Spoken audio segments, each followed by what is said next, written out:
Hello everyone, welcome back to my channel. आज मैं बात करूंगी एक बहुत ही फंडामेंटल इशू पर जिसके बारे में कोई बात नहीं करता और कोई ध्यान नहीं देता।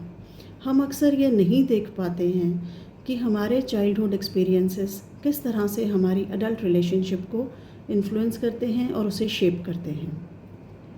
ऑन एन अनकॉन्शियस लेवल एक बच्चा अपने पेरेंट्स या अपने केयर गिवर्स की हर एक चीज़ को बहुत ही ध्यान से ऑब्ज़र्व करता है। उनके बिलीफ सिस्टम्स, उनके एटीट्यूड्स, उनका वे ऑफ कम्युनिकेशन, हर चीज़ को वो एब्जॉर्ब करता है और ऑब्ज़र्व करता है। तो आगे चलकर यही सब चीज़ें जो उसने ऑब्ज़र्व की हैं और एब्जॉर्ब की हैं फाउंडेशन बनती हैं आपकी अडल्ट रिलेशनशिप्स का, end of course it includes your marriage.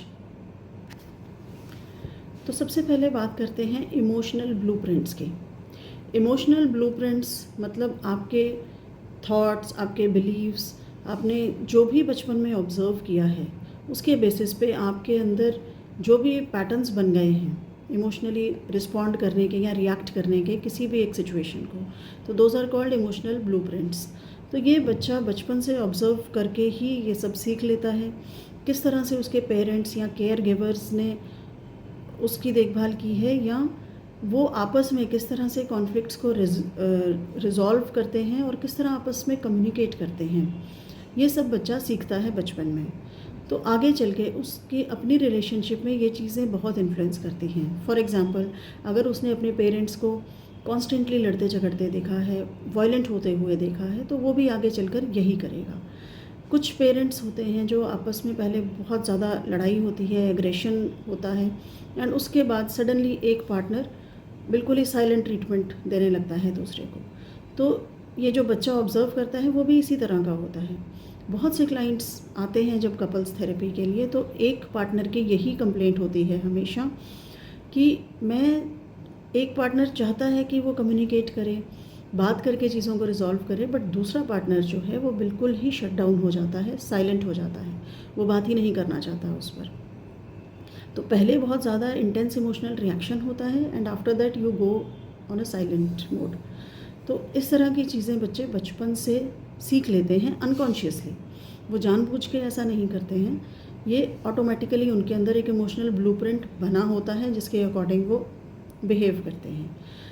उसके ऑपोजिट अगर वो बच्चा देखता है कि उसके पेरेंट्स बहुत ही ओपनली कम्युनिकेट करते हैं, बैठकर चीज़ों को डिस्कस करते हैं, आर्ग्यूमेंट्स भी बहुत ही काम एंड बहुत ही एक इमोशनल लेवल पर बात होती है उनके घर में, तो बच्चा वही सीखेगा और आगे चल के वो वैसा ही बिहेव करता है। तो मैं ये बताना चाहूँगी कपल्स को या उन पार्टनर्स को जो कंप्लेंट करते हैं कि उनके पार्टनर्स इस तरह से बिहेव करते हैं, बहुत ही एग्रेसिव हो जाते हैं छोटी सी बात पर, जबकि उनके अकॉर्डिंग बात कुछ भी नहीं होती, बट वो बात का बतंगड़ बना देते हैं। तो ये बात है कि ऐसे लोग खुद से नहीं चाहते हैं कि वो ऐसा करें, मे बी उन्हें भी ये पसंद नहीं है, but it is not in their hands. उनका ये एक ऑटोमेटिक रिस्पॉन्स होता है, बिकॉज़ वो कम्युनिकेशन जो है वो उससे डरते हैं, ओपनली कम्युनिकेट कर नहीं पाते, वो सिक्योर फील नहीं करते, बिकॉज़ उन्होंने ऐसा ही आर्गुमेंटेटिव एंड एग्रेसिव एनवायरनमेंट देखा है जिसमें वो सर्वाइव किए हैं उस टाइम। तो उनके लिए एक यही सेफ़ जोन है और यही एक चीज़ है जो उन्होंने देखी है कि यही तरीका होता है कॉन्फ्लिक्ट्स को रिजॉल्व करने का। इसके अलावा इमोशनल ब्लूप्रिंट्स जो हैं अफेक्ट करते हैं ऑफ कोर्स आपके कम्युनिकेशन पैटर्न को, आपके कॉन्फ्लिक्ट रेजोल्यूशन को, प्लस योर अटैचमेंट स्टाइल्स। आपके पेरेंट्स के किस तरह के थे वो भी हम जो है अपने बिहेवियर में ले लेते हैं अनकॉन्शियसली।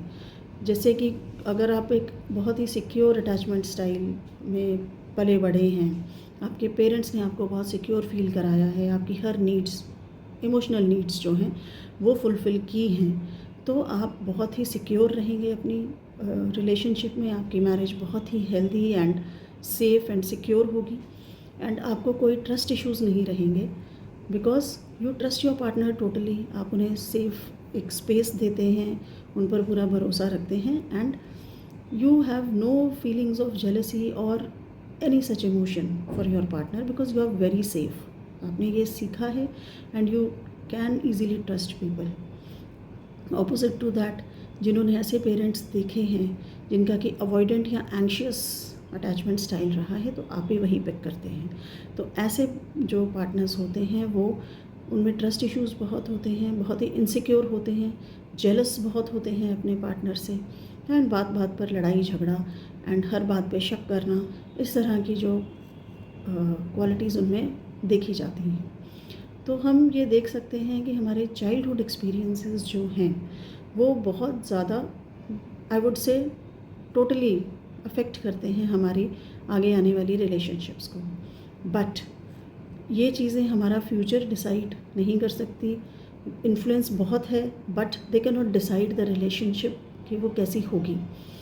हमें बिल्कुल इन चीज़ों को समझकर हमें कुछ स्टेप्स हैं जो लेने चाहिए ताकि हम अपनी मैरिज को सक्सेसफुल एंड फंक्शनल बना सकें। First of all please seek therapy, because therapy के लिए जाएंगे तभी आप समझ पाएंगे कि आपके अंदर किस तरह के इश्यूज़ हैं और क्यों हैं। जब आप उसका रूट कॉज समझ लोगे then you can consciously start working towards it. Openly communicate करना बहुत ज़रूरी है, बट कह देने से ये नहीं होता। कम्युनिकेशन जो है वो, बहुत से लोग हैं इससे घबराते हैं, ओपनली कम्युनिकेट नहीं कर सकते कि वो क्या फ़ील करते हैं, वो कह ही नहीं पाते।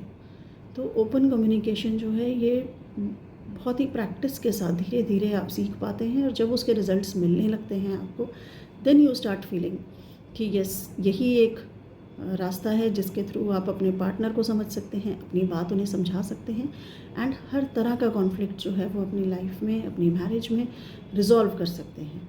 So open communication is very important, and feel safe in your marriage, and please understand कि कोई भी चीज़ जो है वो ऐसी नहीं होती कि जिसे हम ठीक नहीं कर सकते लाइफ में। आपका पास्ट कैसा भी रहा उसे चेंज नहीं किया जा सकता, बट आज हम उस पास्ट को समझकर कॉन्शियस लेवल पे चेंजेस अपने अंदर लाके अपनी मैरिज को बहुत ही beautiful and strong and healthy बना सकते हैं।